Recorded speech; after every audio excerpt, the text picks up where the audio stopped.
Thanks for joining us on Shannons Club TV, the program celebrating the achievements of cars on Australian roads and racetracks.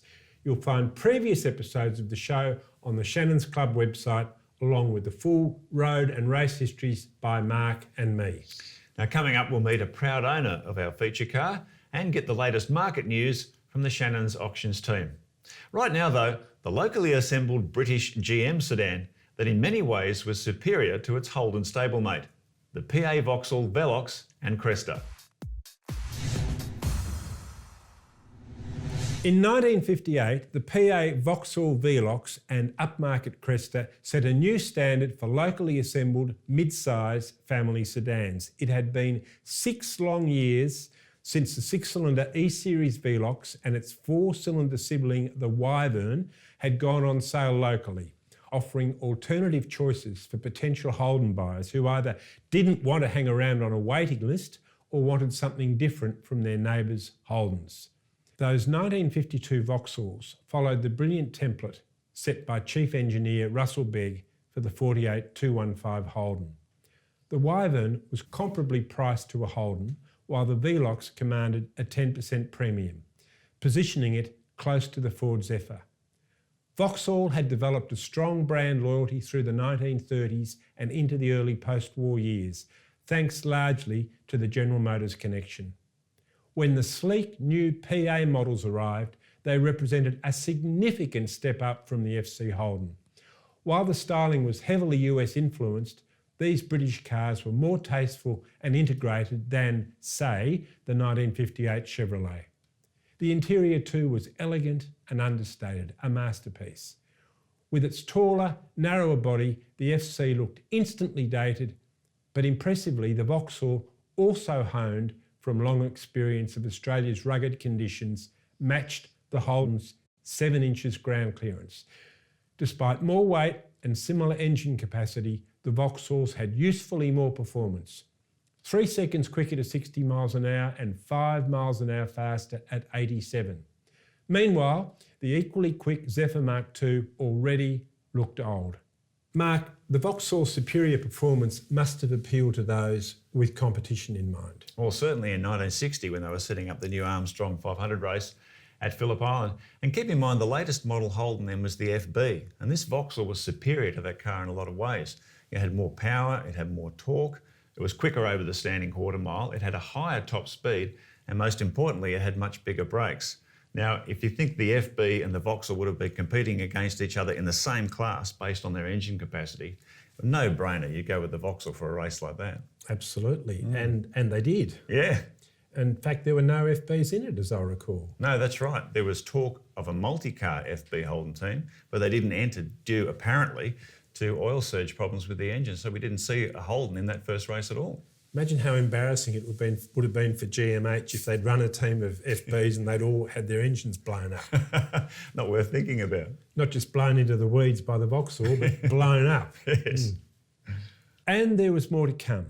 The facelifted PA with bolder grille and minus the split rear screen went on sale in March 1960, but only really got noticed at Phillip Island 7 months later. And there was still more. In February 1961, the Vauxhalls got a second minor facelift.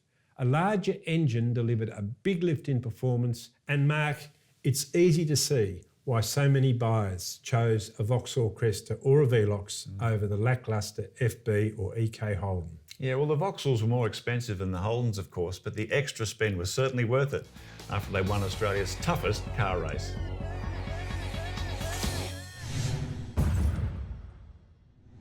The Vauxhall PA Cresta holds the unique distinction of being outright winner of the first Armstrong 500 held at Phillip Island in 1960. Frank Code and John Roxburgh created history by being the first to conquer Australia's longest and richest motor race, crossing the finish line after 167 laps and almost 8.5 hours of gruelling competition. At that time, the British-designed Cresta was being assembled by GMH from CKD kits and sold as an upmarket premium price model through GM dealers. Although on paper it shared many similarities with its FB Holden stablemate, in reality it was a superior tool for the job, when it came to racing a stock standard road car over a car-busting distance of 500 miles or 800 kilometres. John, given the fact that there wasn't even one FB Holden entered in that first Armstrong 500 race and the fact that Vauxhall won, that must have provided a huge boost for Vauxhall sales. It gave pretty much an immediate fillip to sales of Vauxhalls, but interestingly, people bought the upmarket Cresta version, not the Velox, even though the cars were mechanically identical. Because we didn't have the luxury versions of Holdens then, so that was the luxury version they wanted. Yes, and I think in the end that's probably why the Vauxhall didn't go much further in Australia, because Holden came out with the Premier. Correct, yeah. Yeah, it was interesting. For the 1961 race, reigning champions Code and Roxburgh were back in another Vauxhall, but this time it was the cheaper and less luxurious PA Velox model, equipped with the new larger and more powerful 2.6 litre engine upgrade, boasting big increases in power and torque. The extra grunt also allowed a taller final drive ratio, larger diameter 14-inch wheels, and a genuine 100 mile per hour or 160 kilometre an hour top speed. The bigger wheels provided more sure-footed handling and more room for larger front brake drums.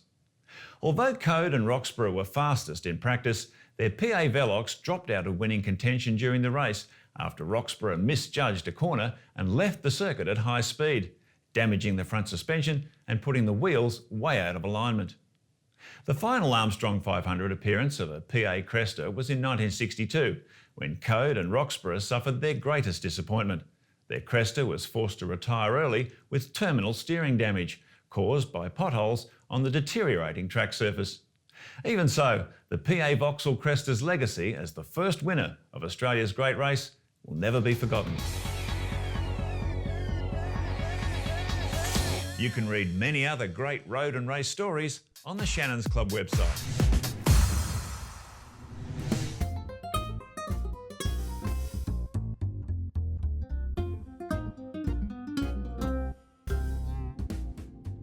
I'm Frank Code, one of the drivers of this car, which is a 1960 Vauxhall Cresta, which we ran in the Armstrong 500 in 1960, the first of the touring car events. This is a reproduction of the original, and I've rebuilt it back to the actual standard. But I started in 1992 and finished the car for 1996. It had no rust in it, it was pretty clean and tidy, but it had definitely done a lot of work and was getting down.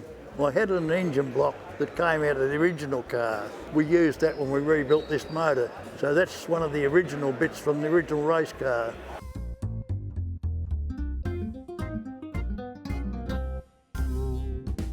The car actually originally was a Cheney's. We got Cheney's to sponsor us. And the only car they had a few miles on it was S.A. Cheney's personal chauffeur-driven Cresta. And being a light blue, it was a good colour for telly, so that was the car we picked. Well, they were very good handling cars, and they had good brakes. We're considering, this is 1960, it's a long while ago. 2 leading tube brakes. They had a 12-port head on them, which in those days was pretty good. And they used to breathe well, and a very low diff ratio, which made it ideal for Phillip Island. We could actually drive the car around in top gear and go just as quick as we could by changing gear in a couple of spots. But the original one, it used to be about 105 mile an hour when we'd finished all the tuning. Even at Phillip Island in 1960, it was timed at 96 mile an hour on the 8th mile. And a standard one only do about 80 mile an hour, so that's how super tuned it was.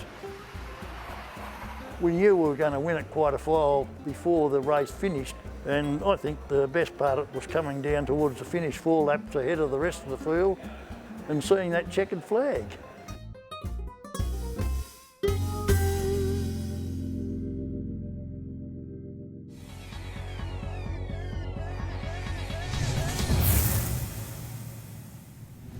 Shannon's National Auctions Manager, Chris Barban, joins us. Welcome, Chris. Hi, John. Welcome to the show, mate. The PA Vauxhall, Velox and Cresta. Bit of a mystery car to me, given its place in local GM history, winner of the first Armstrong 500. Yep. At the time, a premium product compared to the Holden. Yet that status doesn't seem to have translated through to the classic car market today. What's going on? That's a really good question. I think, I don't have an answer for that either. You're right, we're not seeing a lot of them around, and definitely for the auction house, we're not seeing them at all. I really think there's probably a bit of a following in the club scene. But yeah, it's an interesting car. The Cresta was quite a well-appointed car for its day, and as you mentioned, it took out the 1960 Phillip Island That was race. the first. That was the That's first right. race of its kind, and Yep. it won convincingly. You would think that would be a great reason for it to be highly collectible, wouldn't you? So, well, is there a difference? Do you have like defined Holden fans or Holden collectors and Vauxhall collectors, or is there a bit of a mix between them? Is it clearly defined? Look, I would think it's defined. I think your Holden buyer and Ford buyers are probably slightly different to your Vauxhall buyers. Right. And it's interesting, where have those buyers gone, or those collectors of those? Well, why aren't they Vauxhalls interested in the first place? I mean, Yep. we were talking about this before. If you were interested in buying, say, an FB or an EK Holden, it would be worthwhile jumping on one of these things, having a drive, and saying, well, "What do you think?" Well, they drive much better. I remember when I drove a Velox. Yeah. You'd be surprised to know I nearly bought one. Yeah. A much better car to drive than a Holden. A superior car at the time, but they don't seem to be perceived that way now. And that race history, fantastic. You Yeah, know, that's you think right. That's yeah. right. So it's probably an interesting alternative for people to look at if they're considering to buy, one of those cars. Why not go and test drive a Cresta or a Velox and see what it feels like? Well, there's two models, of course, the Velox and then the more expensive, the more luxurious Cresta. What's the most desirable model if you're interested in buying one? Look, I would think the Cresta is probably probably the better car for today's conditions and roads. And we still see a couple of them in competition. There's That's one right. that's been campaigned fairly heavily in Target Tasmania a number of years, and so they're an interesting car, and I think really probably one to look out for. It'd be one to get and stick in the shed and hang on to. It could be, yep. And what about spare parts supply? We always talk about those sort of things, trim items, the club movement. If someone wanted to buy one of these, are they well supported? Again, that's probably a tough question to answer. Yeah. I don't think we know enough of. We don't see enough of them around to probably be able to support that argument. Yeah. I guess these cars too were popular in the bush at the time. A lot of them probably ended up, going out in the middle of nowhere, getting driven into the ground, and we never saw them again. And I'd say that's probably been a fate of a lot of them. But so there are a few examples around, but not too many that we see really come through the auction world. Yeah. Well, I reckon it's a sleeper. I reckon it'd be one So to do get and I. stick in the shed. Could be, right? Could be one to look out for. Yeah. Thanks very much for joining us, Chris. Thank you, John. Remember, you can get all the latest auction news on the Shannons Club website. For a lasting image of the Vauxhall PA in competition, visit the huge archive at autopix.com.au. When you think about it, John, pretty significant car in local General Motors history. I think it was way ahead of General Motors for its time. But in the context of Europe, with cars like the Peugeot 404 and the Fiat 1500 on the way, it was a bit yesterday's technology with a 3-speed gearbox and so on. But I think it was a very interesting car and more stylish than anything else General Motors made anywhere in the world in 1958. The styling certainly dated though, wasn't it? Like by the time the EJ Holden came out, it instantly looked Yes, it old. was just... Cars were changing so rapidly in that period. So to go from 1958 to 1962 or 3, it was yesterday's look. Yeah. Yeah. Terrific car though. It was really quite a desirable car.